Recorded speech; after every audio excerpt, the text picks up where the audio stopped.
Kita dalam program doa dan puasa saya extend sampai Februari karena mengingat banyak yang tidak bisa ambil bagian dalam puasa di bulan Januari, baru pulang dari holiday. Susah kalau puasa lagi holiday ya saudara.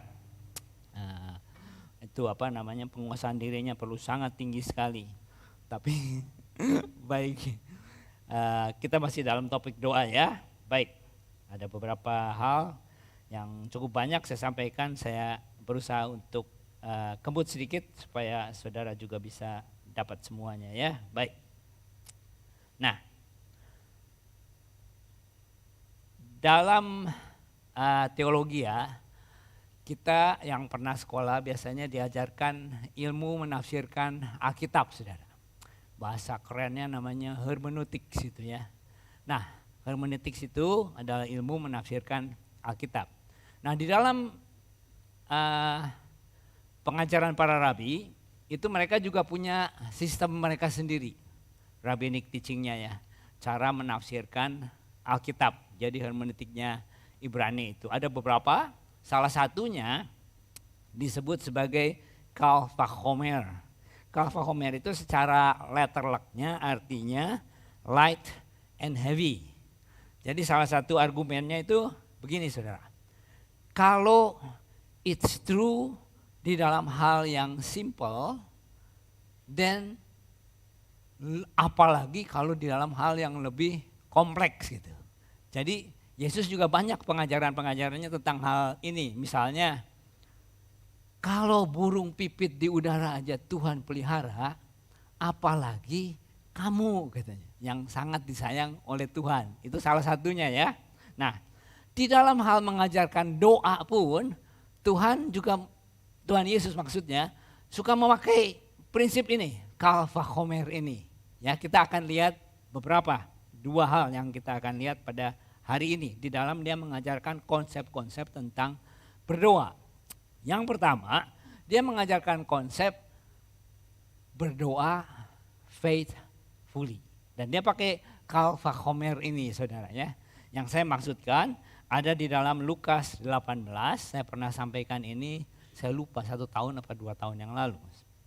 Tapi saya akan ulang sedikit ya. Lukas 18 ayat 1 dan seterusnya. Yesus mengatakan suatu perumpamaan kepada mereka untuk menegaskan bahwa mereka harus selalu berdoa dengan tidak jemu-jemu. Ini message-nya saudara ya, berdoa faithfully. Katanya, dalam sebuah kota ada seorang hakim yang tidak takut akan Allah dan tidak menghormati seorang pun. Dan di kota itu ada seorang janda yang selalu datang kepada hakim itu dan berkata, belalah aku terhadap lawanku.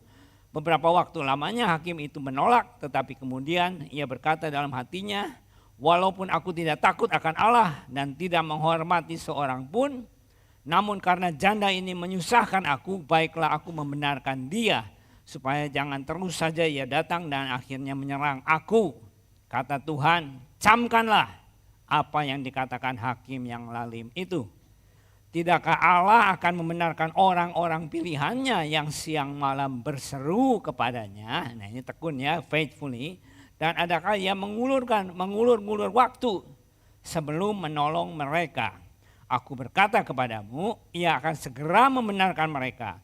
Akan tetapi jika anak manusia itu datang, adakah ia mendapati iman di bumi atau iman seperti ini? Dalam konteksnya tadi yang doa itu ya, iman atau berdoa yang beriman, doa yang faithful. Karena iman dalam bahasa Ibrani dan dalam bahasa Greek, emunah dan pistis itu artinya dua. Trust atau percaya sungguh-sungguh dan faithful. Faith itu faithful di dalam bahasa dua-duanya ini. Dengan kata lain, trust dan faithful itu sami mawon. Koin dua sisi saudara. Iman di dalam bahasa Ibrani maupun di dalam bahasa Greek. Nah, waktu beberapa tahun yang lalu saya pernah menjelaskan bahwa doa di dalam bahasa Ibrani disebutnya tefilah bahasa Ibrani. Tefilah ini punya akar kata. Kalau kata saudara lihat huruf yang merahnya itu mirip sama semua. Itu kata dasarnya, kata akarnya ya. Katanya adalah palal. Ini dengan cepat aja karena saya sudah pernah bagikan, saudara tinggal ingat-ingat aja. Nah, palal itu sendiri artinya macam-macam. Ada artinya to fall down, merendahkan diri, to judge, menghakimi, and to evaluate.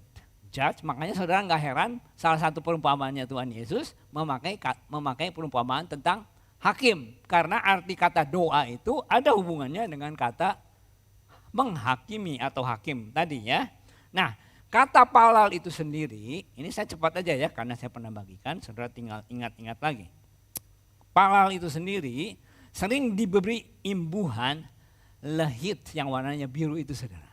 Nah, ketika diberikan imbuhan lehit itu berubah kata verbnya, kata kerjanya menjadi yang namanya reflexive verb.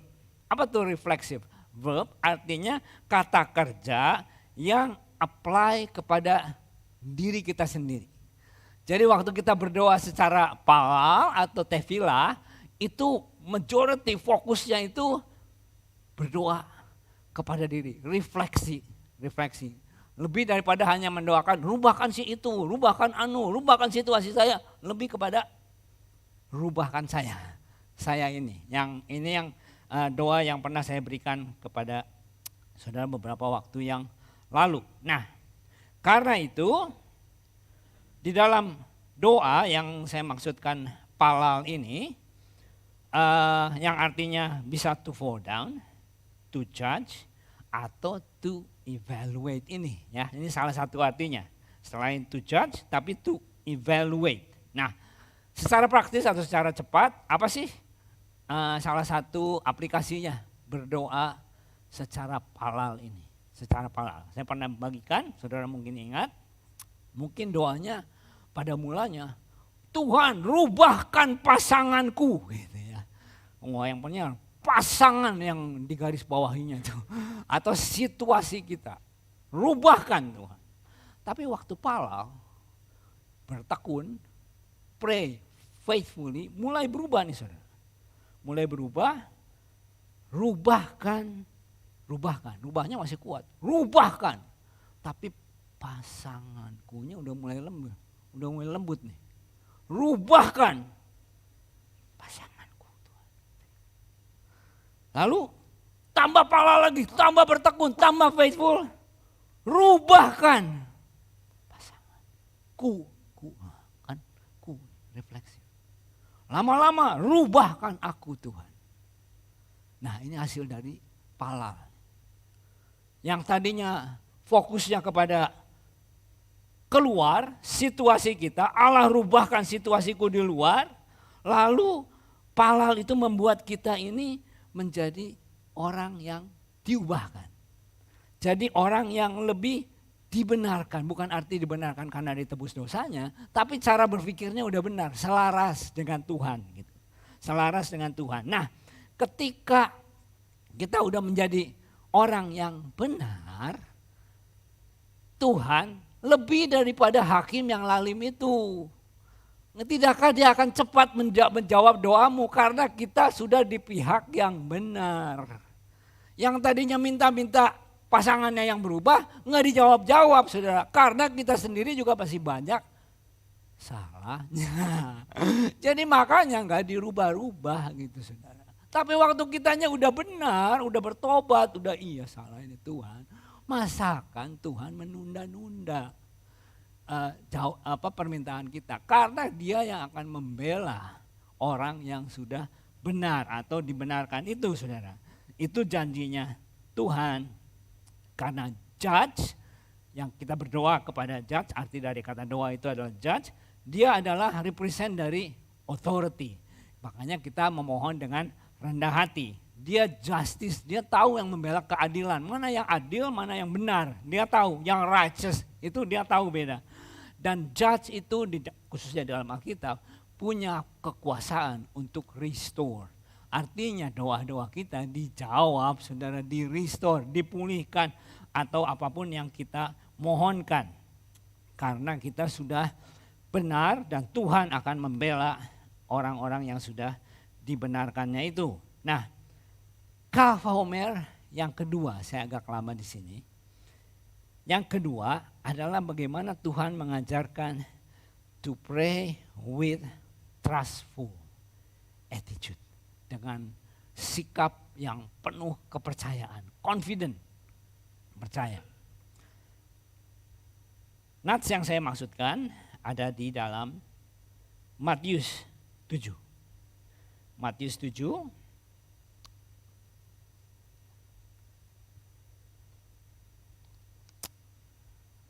mintalah, maka akan diberikan kepadamu. Carilah, maka kamu akan mendapat. Ketoklah, maka pintu akan dibukakan bagimu. Karena setiap orang yang meminta, menerima, dan setiap orang yang mencari, mendapat. Dan setiap orang yang mengetok, baginya pintu dibukakan. Adakah seseorang daripadamu yang memberi batu kepada anaknya jika ia meminta roti? Atau memberi ular jika ia meminta ikan? Jadi jika kamu yang jahat tahu memberi pemberian yang baik kepada anak-anakmu, apalagi, nah ini kata apalagi itu, kalau ada kata apalagi ya udah pasti Kal Vachomer, nah, saudara ya ini ya. Salah satu kata ciri khasnya bagaimana memakai Kal Vachomer ini. Apalagi Bapamu yang di surga, Ia akan memberikan yang baik kepada mereka yang meminta kepadanya. Nah, kita akan lihat ulang lagi ya. Perhatikan. Mintalah maka akan diberi, carilah maka kamu akan mendapat, ketoklah pintu akan dibukakan kepadamu. Ini menjurus kepada poin yang pertama tadi. Pray faithfully tadi ya. Pray faithfully dengan bertekun. Perhatikan grammarnya, tata bahasanya ini present tense nih saudara. Jadi kalau dalam bahasa yang lebih tepat ya, carilah. Jadi dalam bahasa Inggrisnya itu keep on seeking, keep on knocking.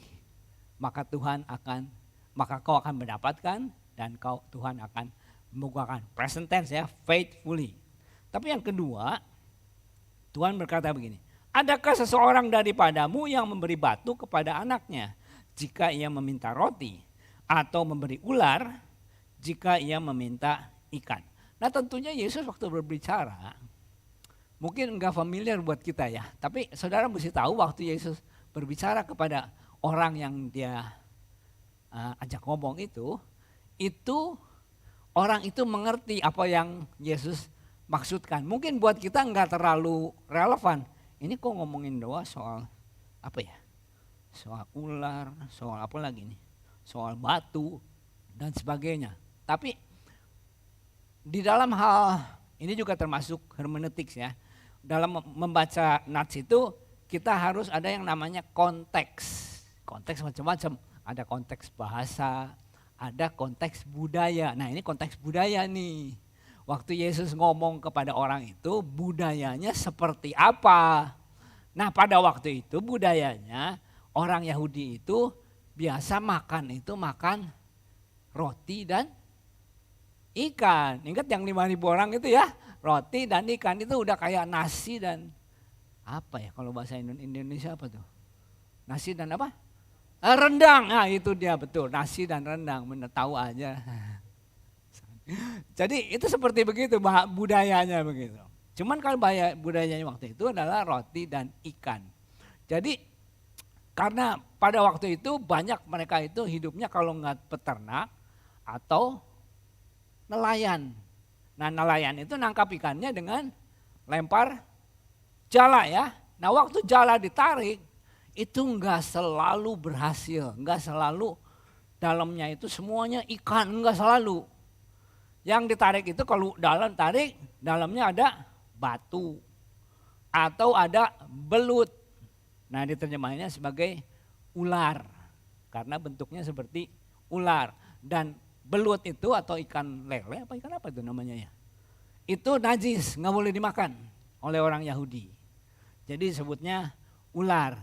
Jadi maksudnya saudara kalau baca ini jadi saudara mengerti karena budaya seperti itu. Nggak ada Bapak disebutnya jika kamu yang jahat, itu jahatnya itu bukan jahat yang seperti kita kita pahami sebagai jahat kejam gitu, bukan. Jahat itu lawannya dari tidak baik. Yang baik itu kan Tuhan. Yang tidak baik itu disebutnya jahat gitu. Tapi sebetulnya bukan jahat-jahat itu. Jadi artinya kalau Bapa yang di surga yang enggak sebaik Bapa di surga aja tahu memberi yang baik, anak-anaknya yang meminta roti enggak diberi batu karena panen nangkepnya batu. Dan yang meminta ikan enggak diberi belut, ikan yang najis gitu ya ininya. Tapi Bapa yang di surga itu apalagi Bapamu yang di surga, ia akan memberikan yang baik kepada mereka yang keep on searching, keep on knocking, keep on praying faithfully. You must trust gitu bilangnya. You must trust bahwa Bapamu itu lebih baik daripada bapak-bapak yang dulunya yang gak sebaik bapak-bapak di surga, atau disebutnya jahat tapi bukan jahat yang itu. Bapak-bapak di dunia aja, kita semua orang tua kan ya. Kalau ada anak atau ada cucu yang minta roti, "Pa, Ma, lapar, minta roti dong." Dikasihnya apa? Roti aja? Enggak, dikasih selai ya, kasih butter, dikasih apa lagi? Kalau dikasih ham sih ya kita makan, kalau orang Yahudi kan najis ya, turkey ham boleh lah ininya. Tapi dikasihnya lebih gitu. Itu Bapa di dunia, apalagi Bapa di surga. Bapa di surga, you must pray trustfully. Bapa itu tidak sejahat itu. Cuma memang apa yang Bapa berikan kadang-kadang gak cocok dengan kita, saudara. Ada istilahnya, God gives what we need in the package that we don't like, katanya gitu, saudara. Tuhan memberikan sesuatu yang sebetulnya kita perlukan, tapi dibungkus dengan bungkusan yang kita gak suka, seringkali begitu, saudara. Jadi kita ini tertipu gitu. Kedua lagi saya pikir-pikir, kadang-kadang kekanak-kanakannya kita itu yang membuat kita ini gak bisa mengerti. Karena kalau kekanak-kanakan, kalau dibilang tunggu, itu identik dengan ditolak gitu, saudara. Delay means deny gitu. Kalau anak kecil bilang, tunggu ya, nanti jangan ini. Langsung sedih dia. Karena identik dengan gak boleh, enggak gitu ininya. Padahal semakin dewasa kita tahu bahwa apa yang baik kadang-kadang gak bisa langsung kita dapatkan.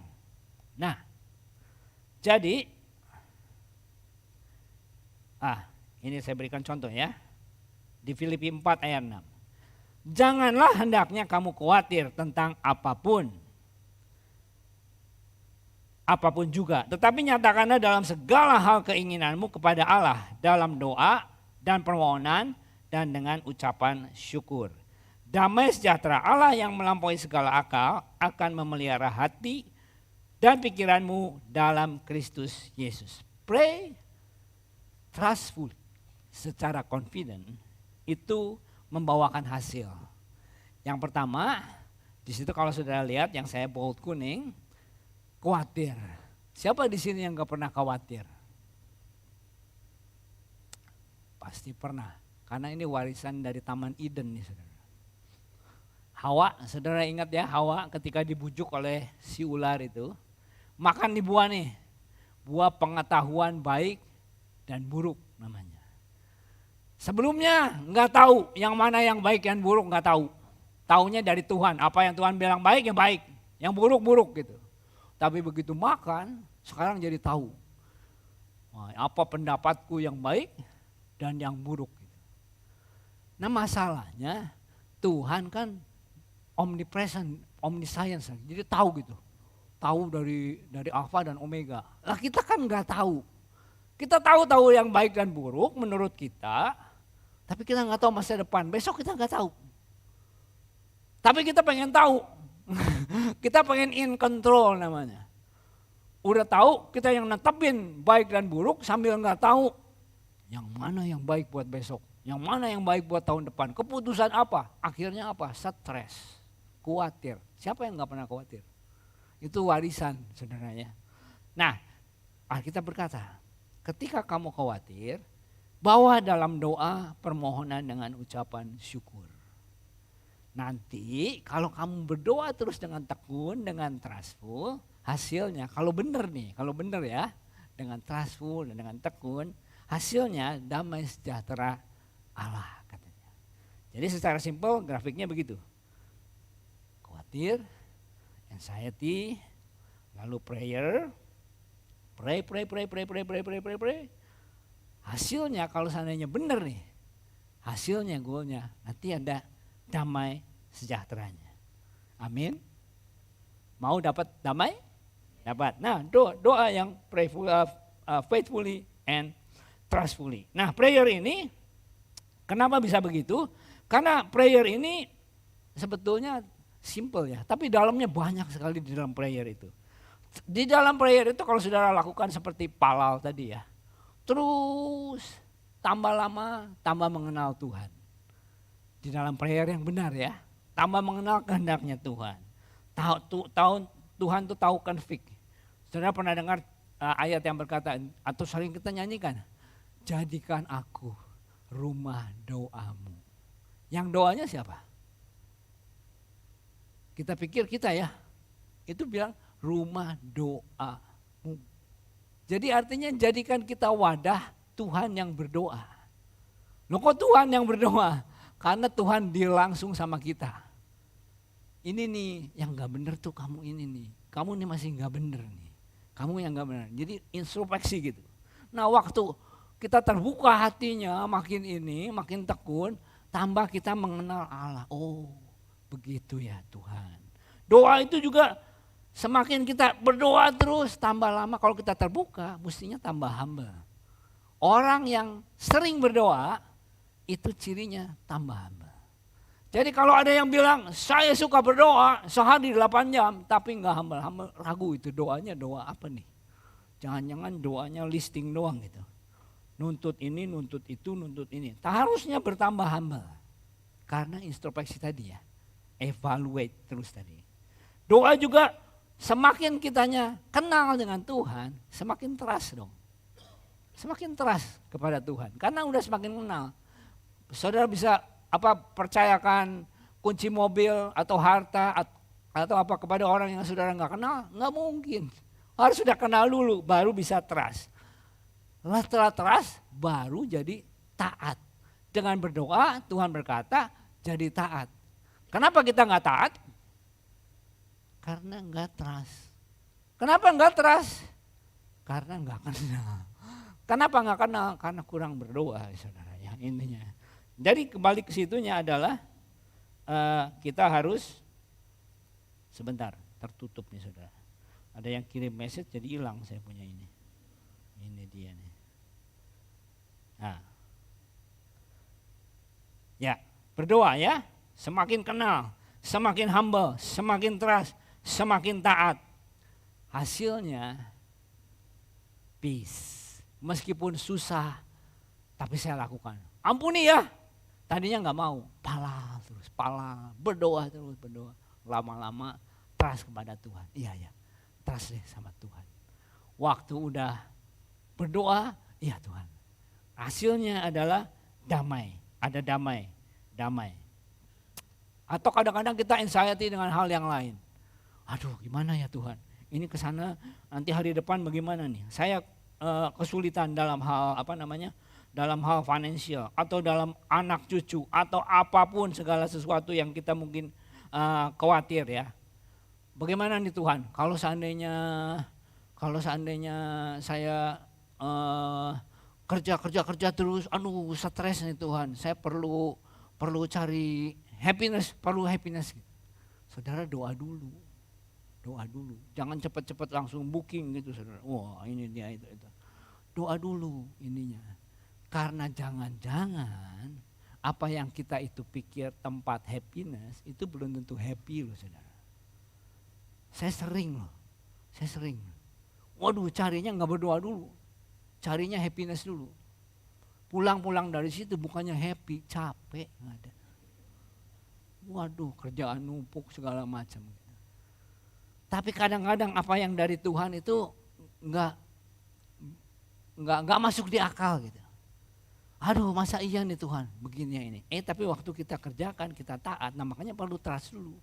Ternyata iya loh. Mendingan begini Tuhan, irit ya Tuhan ya. Tapi saya dapat peace gitu. Dapat ininya, dapat apa? Dapat satu damai sejahtera. Nah, setelah kita mendapat peace, hasilnya baik situasi kita dirubahkan atau enggak, itu enggak jadi masalah karena udah peace dulu. Contoh ya, saudara ingat waktu saya berbicara tentang if not faith, iman yang sekalipun tidak, Sadrak, Mesak dan Abednego. Saya dari sini.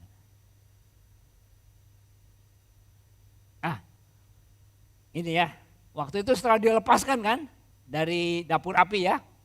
Lalu raja ini berkata begini. Berkatalah Nebukadnezar, terpujilah Allahnya Sadrak, Mesak dan Abednego.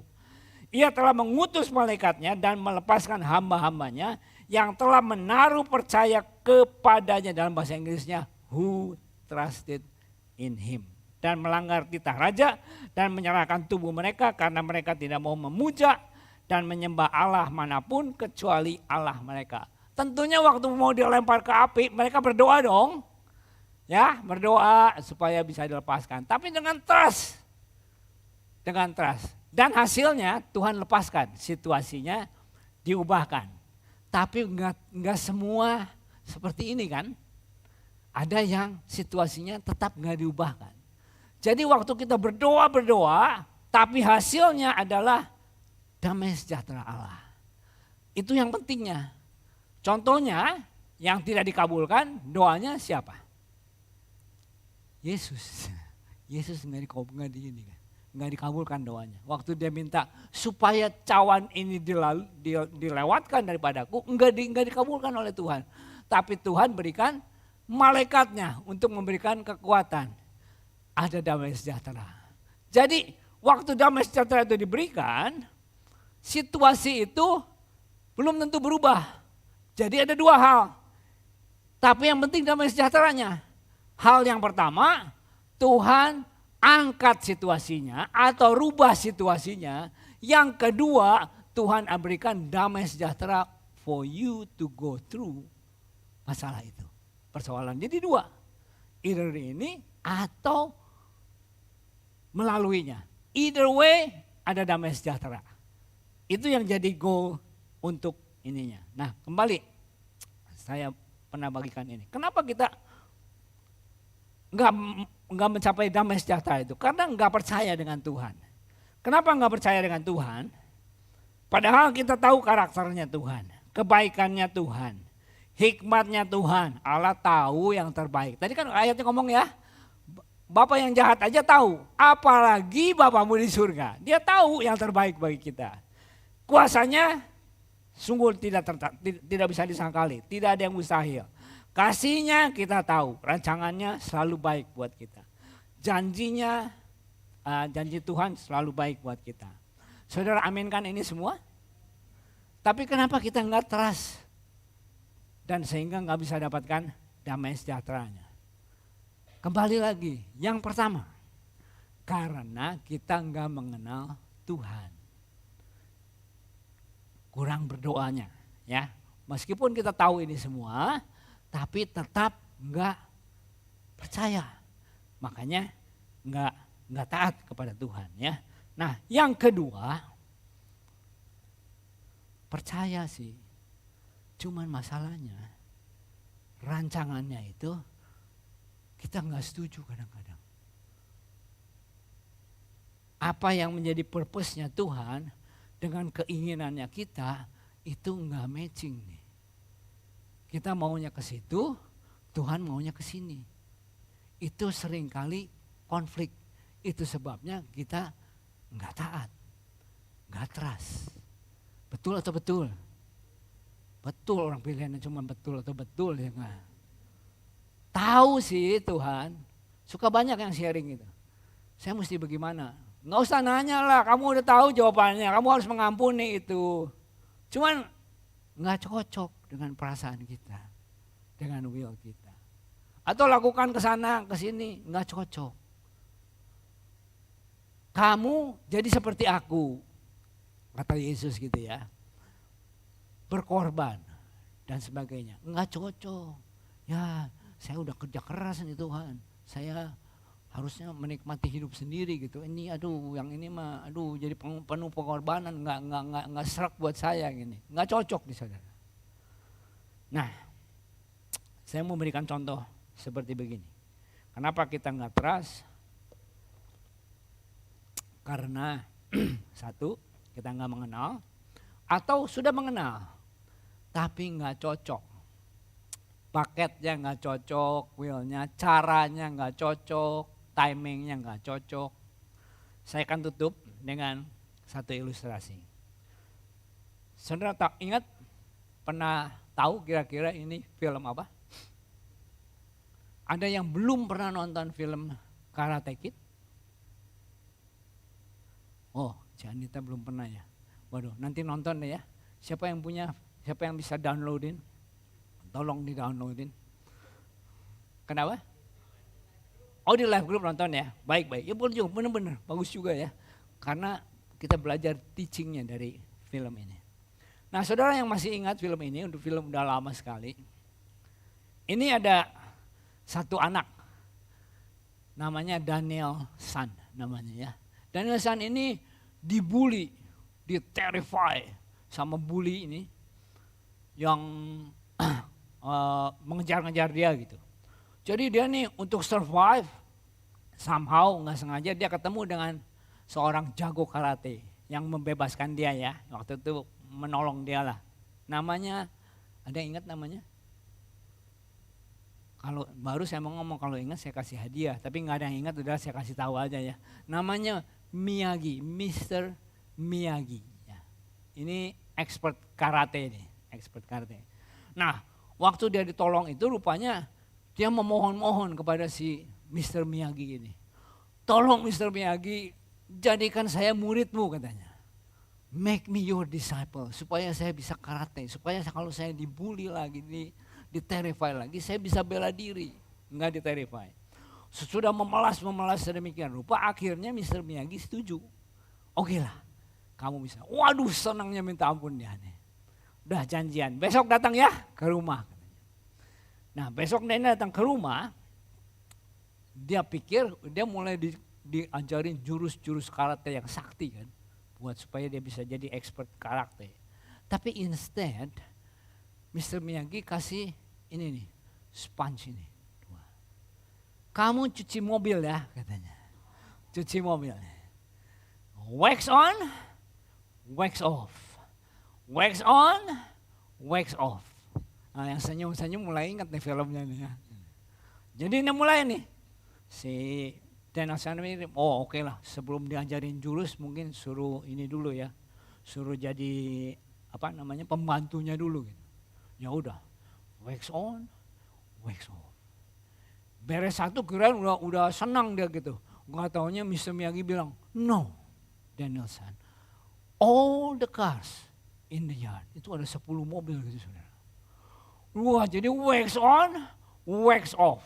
Dan kadang-kadang karena dia kadang-kadang ini dia jadi sloppy kan. Jadi mulai lalai gitu. Mulai seenaknya. Mulai seenaknya setiap kali itu Mr. Miyagi muncul lagi datang. No Danielson, no.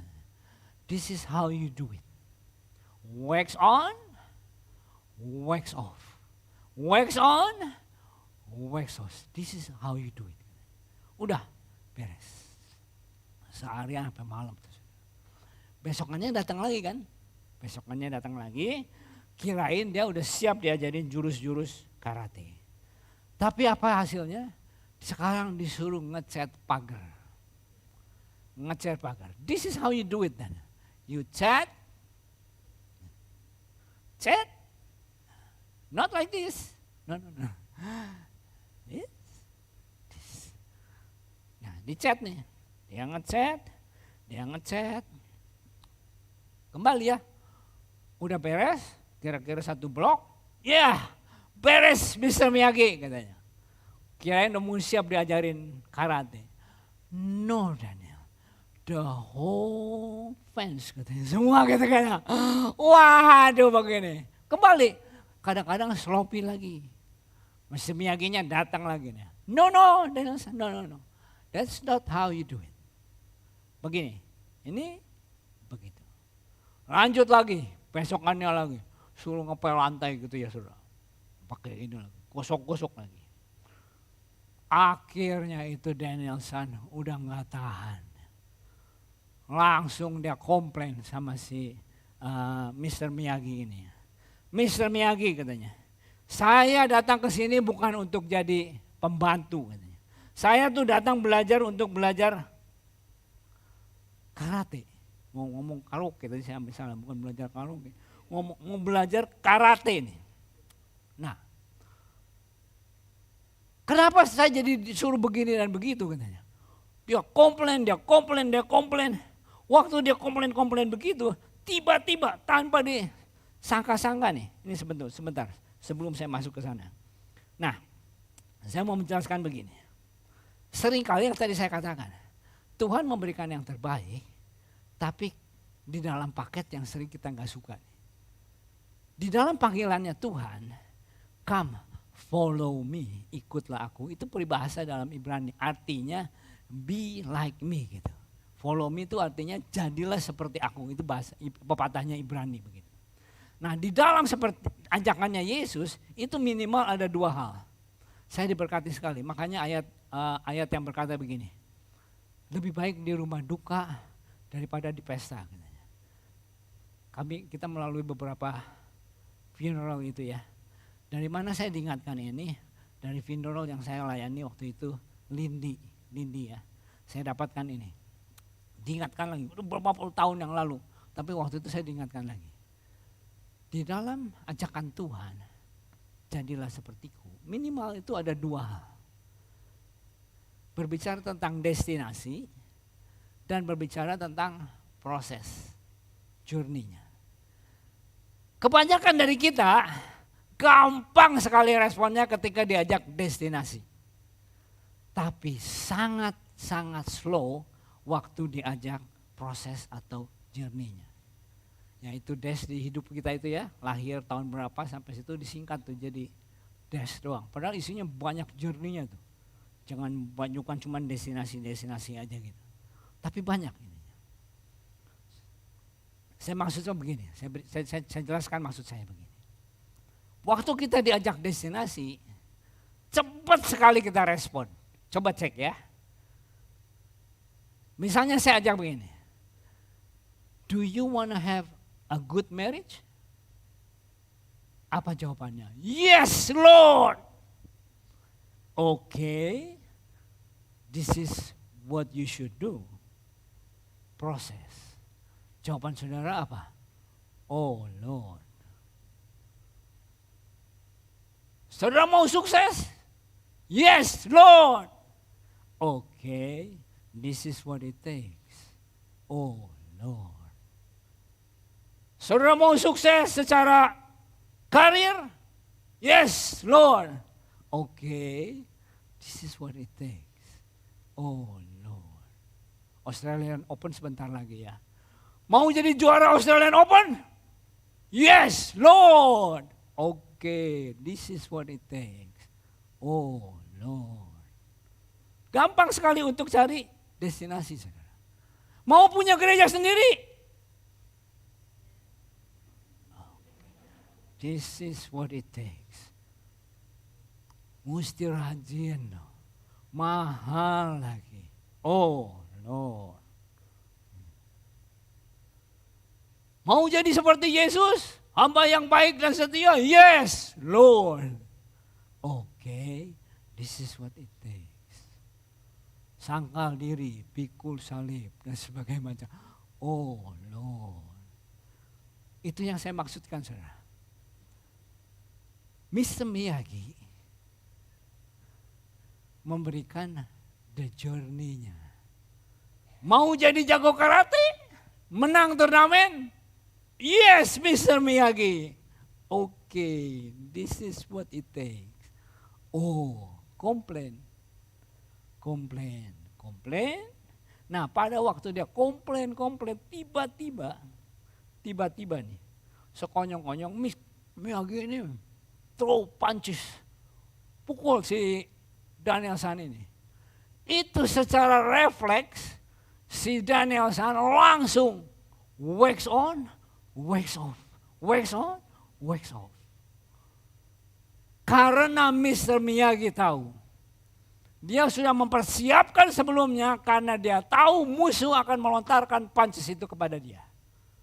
Tapi kita nggak suka untuk pray faithfully and pray trustfully. Kita maunya instant yang destination aja, doa dijawab dan semuanya. But we don't like the processnya, paket-paketnya.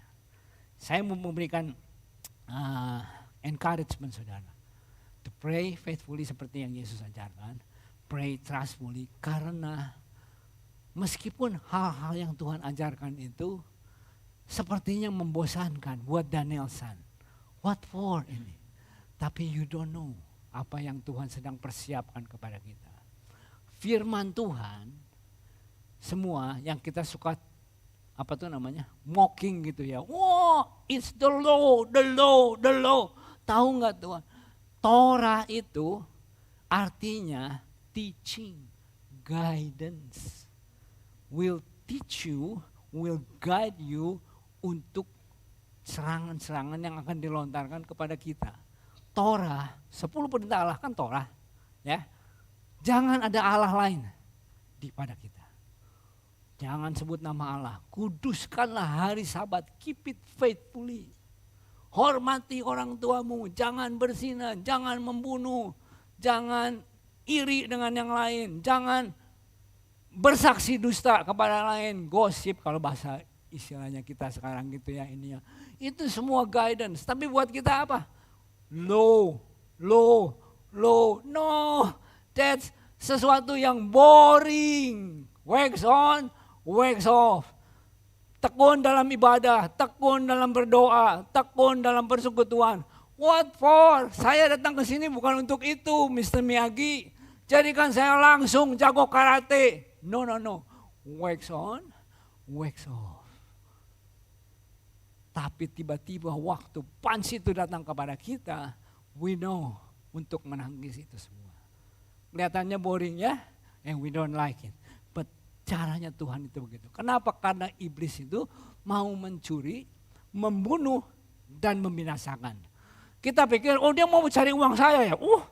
Saya jaga dengan baik supaya nggak bisa tercuri. Bukan itu yang mau dicuri. Dia mau mencari damai sukacitanya kita. Dia mau mencuri hubungan kita dengan Tuhan dan dengan tubuh Kristus. Minggu lalu waktu perjamuan kudus saya berikan satu penjelasan kan. Bagaimana kita ini anggota tubuh. Kalau anggota tubuh saling melukai, apakah anggota tubuh yang dilukai itu langsung, wah saya dilukai, saya keluar dari tubuh ini, saya lepas. Apa jadinya jika anggota tubuh itu lepas? Kita kegigit lidah kan ya, gak sengaja. Waduh, saya gak suka sama gigi ini, gigit saya. Terus saudara keluar dari tubuh, apa jadinya? Tambah baik? Mati. Tugasnya, fokusnya iblis, purpose-nya iblis adalah mencuri, membunuh, dan membinasakan. Dia mencuri damai sukacita kita, buat supaya kita keluar, setelah itu dia bunuh dan binasakan kita. Semuanya sepertinya hal-hal yang sepele, membosankan.